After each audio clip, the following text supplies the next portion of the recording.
की आम्ही इथून गेलो तर इथे प्रचंड गोंधळ आणि अराजकता निर्माण होणार, कारण भारतीयांना राज्यकारभाराची जाणच नाही.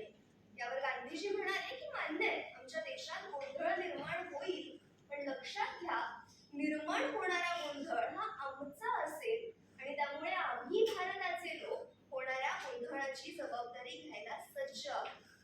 अनेक वर्षांपूर्वी देशाप्रती गांधीजींनी दाखवलेली आश्वासकता आज वास्तवात परावर्तित होतीये.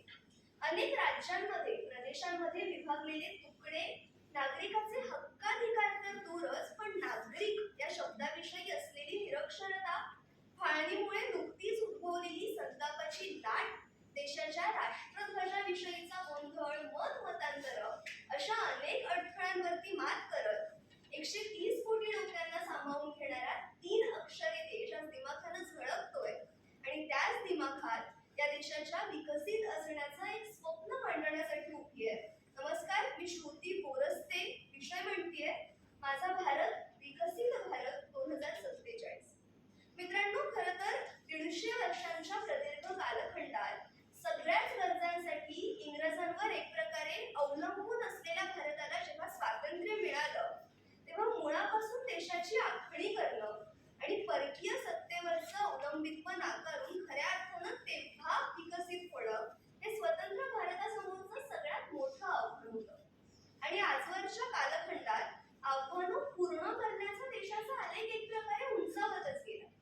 म्हणजे 3 दशकांपूर्वी निम्मी लोकसंख्या दारिद्र्य रेषेखाली जगत असलेल्या भारतात तोच आकडा आज अवघ्या 10% येणं, किंवा शिक्षण प्रसारासाठी अवघं आयुष्य खर्ची घातलेल्या महापुरुषांच्या भारतात साक्षरता पातळी 12%वरून 74% नेणं, त्या उदाहरणांवरून भारतानं शिक्षणाचं पारडं जड करून, दारिद्र्याचं पारडं हलकं करून देशाचा समतोल अबाधित ठेवलाय.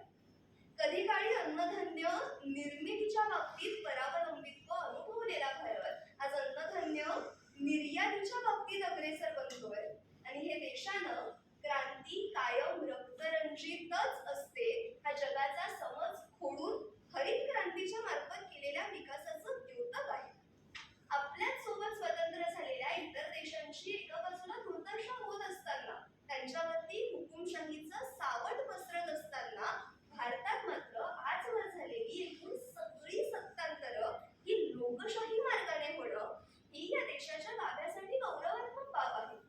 चांद्रयान, मंगळयान यासारख्या यशस्वी मोहिमांमधून भारतानं जगाला दाखवून दिलंय की या देशाचा विकास पत्रिकेतल्या मंगळापासून ते अंतराळातल्या मंगळापर्यंत झेपावणारा झालाय. संविधान सभेच्या बैठकीत अत्यंत अल्प महिला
प्रेमाच्या तराजूत शिक्षणाला तोललं जातं, अशा भयावह काळामध्ये विकसिततेचा टप्पा गाठण्याआधी विकसनशील अवस्थेत असणाऱ्या नागरिकाचं स्वातंत्र्य आपल्याला जपावं लागणार आहे. हा देश माझा याचे भान जरासे राहू द्या रे, ही सेनापती बापटांची ओळ हुकुमशाही प्रवृत्तीला ठणकावून सांगावी लागणार आहे. Digital India, make in India यासारखी तत्व इथल्या मातीत रुजतीलही, पण त्या मेक इन इंडियाच्या पोस्टर खाली झोपलेल्या अर्ध्याहून अधिक भारताच्या भुकेचा प्रश्न मिटवावा लागणार आहे. विषमतेचा धूर दूर लोटावा लागणार आहे आणि त्यातनंच माझा भारत, विकसित भारत हे स्वप्न 2047 पर्यंत आपल्या मुठीशी येणार आहे.